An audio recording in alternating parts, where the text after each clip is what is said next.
سلام. اوس هم څو لنډ خبرونه. د افغانستان د سولې لپاره د امریکا ځانګړی استازی هیله څرګندوي چې دا اختر به وروستی اختر وي چې افغانستان هغه په جنګ کې تیروي. زلمي خلیزاد په خپله ټویټر پاڼه کې ټینګار کړی چې لوی اختر د ډېرو علماو په اند د نفس قربانۍ ته وایي. نو په داسې حال کې چې موږ د سولې لپاره کار کوو، د افغان جګړې د ټولو لورو مشران باید داسې یوې قربانۍ ته چمتو شي. نوموړی زیاتوي هیواد یې یوې باعزته سولې ته د رسېدو په برخه کې د افغانستان ترڅنګ دی. دا په داسې حال کې ده چې ولسمشر غني تېره ورځ په خپل اختریز پیغام کې په ټینګار سره وویل تر ټاکنو وروسته راتلونکی حکومت د سولې په اړه پرېکړه وکړي.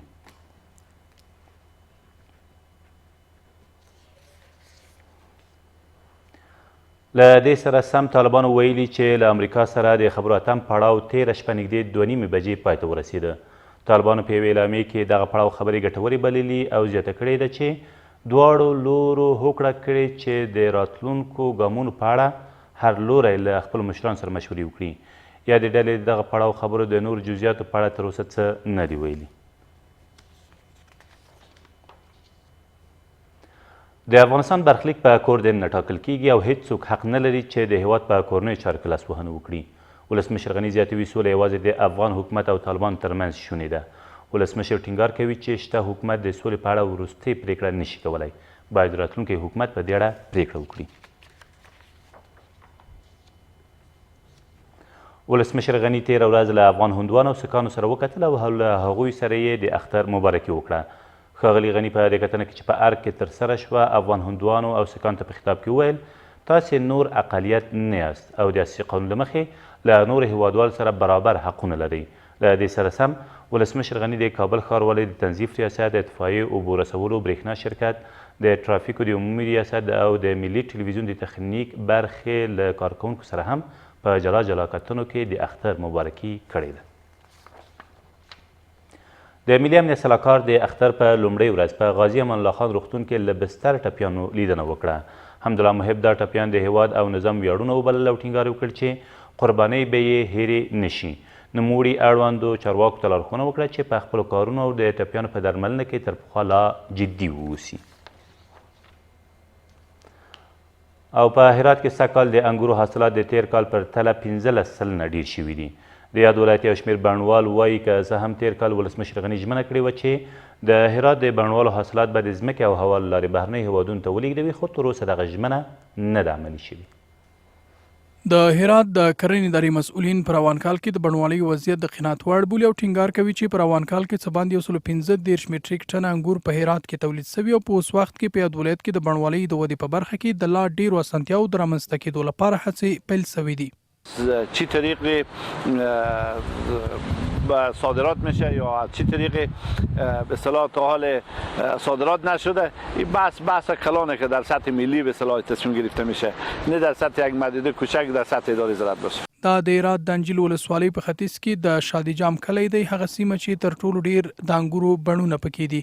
بڼوال په روان کال کې د خپلو تولیداتو له زیاتوالي خوښ دي، خو د خپلو توکو د صادراتو په برخه کې د حکومت له نه ملاتړ څخه شکایت کوي. دیگه حاصل خوبه دیگه تا وقتی که ما خوش کنیم و به حساب بازاریابی اگر به قیمت مفید بینار به بازار برسانیم بسیار خوبه.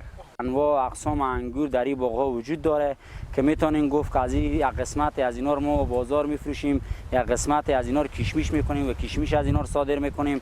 و این باغداری الحمدلله در سال جاری رضایت بخش، بار خوب داره، خوبه. د هرات په بازارونو کې د انګورو د بیو کمښت، د سړو خونو نشتون او له هېواد څخه بهر د انګورو د صادراتو لپاره د حکومت له لوري د موقع رامنځته کېدو ته د حکومت نه پاملرنه د بڼوالو په وړاندې له بنسټیزو ننګونو څخه دي.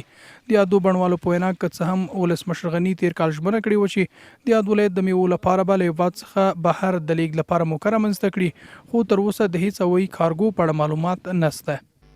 یک باغبان هرات به نام گلامت خان در نمایشگاه زراعتی به ما یک فرمایش کرد. فرمایشش چی بود؟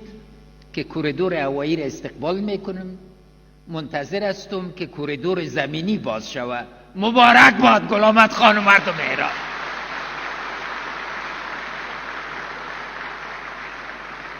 امسال خوشبختانه 1000 تن قرارداد گرفتیم و منتظر از این بودیم که کارگاه هوایی فعال شده و میریم. متاسفانه وقتی که ما مراجعه کردیم به ریاست میدان هوایی گفتن ما نمیتونیم چک کنیم، چکاپ نداره. تقاضای جدی ما از وزارت محترم تجارت در هماهنگی با وزارت اقتصاد و سایر سکتورهای هست و اگر مشکل و مانع اداری در مرکز وجود داشته باشه برطرف بکنن تا ما بتونن دهقانان بگونیم مستقیم محصولات خود از ولایت هرات و بازارهای منطقه صادر به فروش برسونن.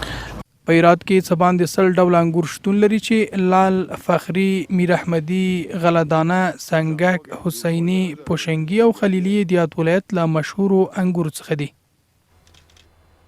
دا تر دې مهاله وروستي خبرونه. اوس هم تاسو رابولم د خورشید ځانګړي اختریز پروګرام لیدو ته.